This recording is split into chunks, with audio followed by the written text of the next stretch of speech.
History of NFTs. The history of NFTs can be traced to Kevin McCoy on May 3, 2014. He minted his non-fungible token, Phantom, way before the crypto art market exploded. Going down memory lane, the idea of NFTs emerged from what is called a colored coin, initially issued on the Bitcoin blockchain in 2012 to 2013. Colored coins are made up of small denominations of a Bitcoin and can be as small as a single Satoshi. They represent real-world assets on the blockchain and can be used to prove ownership of any asset, from precious metals to cars to real estate, even equities and bonds.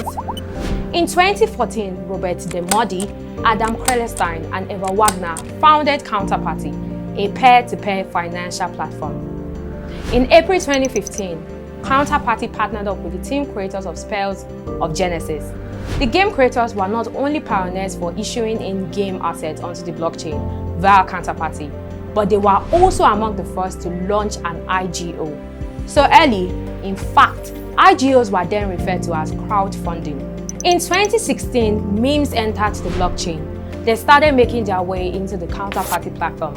People started to add assets to a particular meme called Rare Peps. In 2017, CryptoKitties NFTs hit the ground running using ERC-721. They are a blockchain-based virtual game that allows players to adopt, breed, and trade virtual cards using Ethereum. Between 2018 and 2021, NFTs slowly moved into public awareness before exploding into mainstream adoption in early 2021. However, the best is yet to come. Think NFTs. Earnathon, redefining learning.